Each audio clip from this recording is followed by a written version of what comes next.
Phil and Tony, I guess. And we're from Dead Man's Hand. You listen to the Southland's Rock and Roll Animal 105.5, The Cat.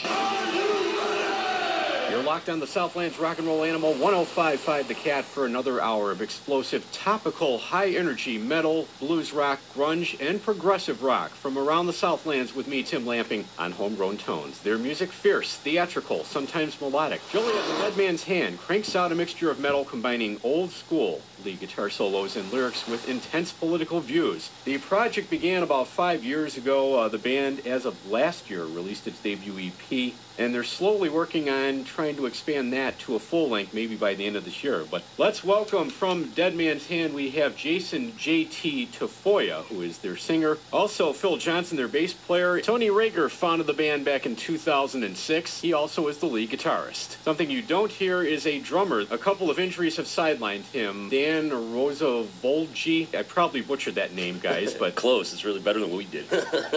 but he is not your drummer now. You're on a search for that. Just consider Dan Dead Man's Hand's interim drummer, sitting behind the kit when the band plays Saturday night at Bada Brew in Crest Hill. It's just one of many gigs they are playing in the area. In their native Joliet, they'll be opening for the Misfits on Sunday, October 23rd. Well, guys, taking a listen to your lyrics, intense political views, do you think that's the thing that stands out the most in your music, or is it a combination of just the aggressive nature of the music itself? What do you think stands out the most to listeners in your music? I would have to say probably the lyrics and the guitar riffs that, by Tony. I mean, it's incredible. They kind of drive it home and create a point that we're trying to get across. A lot of it's what's going on in the world, real life experiences that I've had, stuff that I did when I was a kid, because we're all, a little rambunctious and mischievous, and that was me growing up, so a lot of it has to do with that. Let's take a listen to the intensity of both the music and lyrics of Dead Man's Hand. This is Hatred on Homegrown Tones on the Southland's Rock and Roll Animal 105.5 The Cat.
Screaming intense, good time is guaranteed for all if you check out Dead Man's Hand out of Joliet, and there's an example why. Hatred from Dead Man's Hand on the Southland's Rock and Roll Animal 105.5 The Cat and Homegrown Tones. That screaming voice comes from Jason J.T. Tafoya. When he talks, you just have to wonder how he manages to get his voice that hoarse and that intense. Jason, who is to the immediate left of me here in the Cat Studio, how do you get your voice to sound like that, given the fact that your speaking voice is a lot more laid back? It just comes to me, I guess. I really don't know.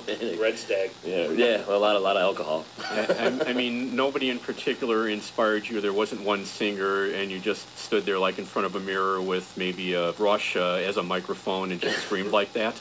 No, actually, I do have a lot of influences as far as that goes. You know, like Corey Taylor from Slipknot, Howard Jones from Killswitch Engage. You know, and a little bit of everything, you know, kind of thrown in there. Would you say that that screaming quality of your vocal makes you unique or different from a lot of the metal, the intense metal scene out there? What about your music do you think makes you unique from all those other bands? Probably the fact that we're a little bit of old school, you know, Iron Maiden stuff, a little bit of new. I mean, we kind of span a lot of generations, you know, within the band itself. So, I mean, we have a lot of influences coming from different directions. And to find out more about their music and to see Jason and his screaming vocals on stage, backed, of course, by Tony Raygor, who is the lead guitarist, Phil Johnson, the bassist, and a interim drummer at the time, Bonneville and Crest Hill this Saturday night, and the 23rd at Mojo's in Joliet opening for the Misfits. To find out more information about their gigs, you can go to ReverbNation.com/DeadMan'sHand or MySpace.com/DeadMan'sHand. It has more samples of their songs as well, like Holy Fight. It is on Homegrown Tones on the Southland's Rock and Roll Animal 105.5 The Cat.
Homegrown Tones on the Southland's Rock and Roll Animal 105.5 The Cat. Believe the things that Dead Man's Hand sings about, especially coming from the mouth of Jason Tafoya. You want further convincing that this band is truly intense and truly for real? Go see them Saturday night at Bonneville and Crest Hill, or on October 23rd, Sunday night opening for the Misfits at Mojo's in Joliet. ReverbNation.com/DeadMan'sHand for more details. Jason Tafoya is joining us, the lead singer and lead screamer of the band, also Tony Raygor on lead guitar, and Phil Johnson on bass. The songwriting process you guys go through, is the music definitely focused upon first and foremost of all, or is it a combination of music and lyrics together? More or less. Like, well, Tony will have an idea and he'll run it past all of us, and then we'll just kind of go from there. And I'll write something that sounds relatively close to what he's looking at, and then we'll just then Phil comes up with a funky ass bass line and lay underneath there, and then it just goes from there. Just we'll kinda flesh it out and then see what works and what we have to change, and then play it live and see if it works and if we have to change it some more.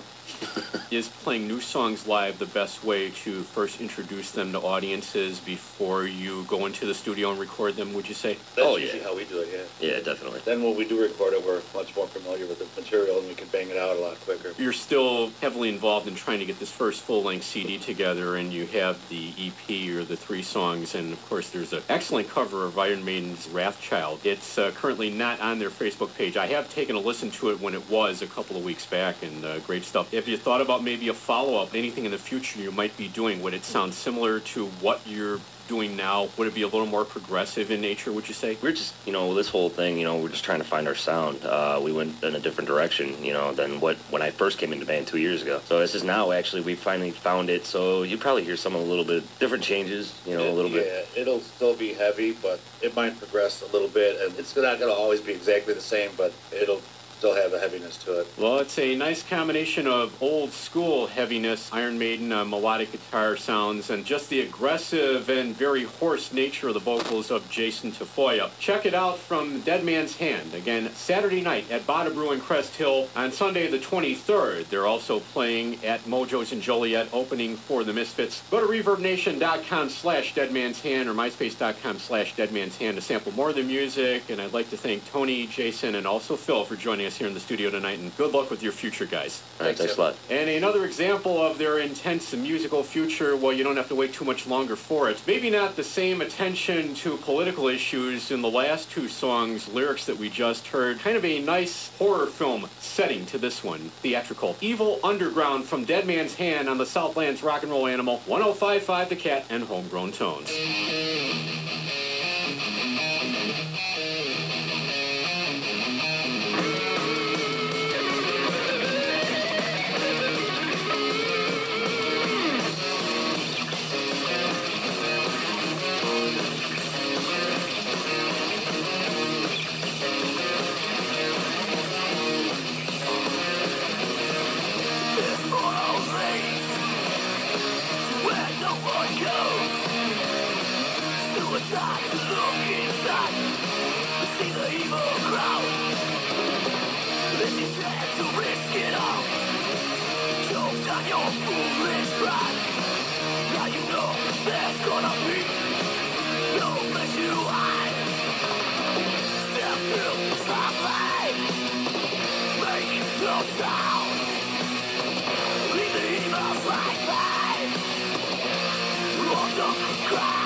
The Southlands Rock and Roll Animal 105.5 The Cat, and from the aggressive, sometimes politically charged metal of Dead Man's Hand of Joliet.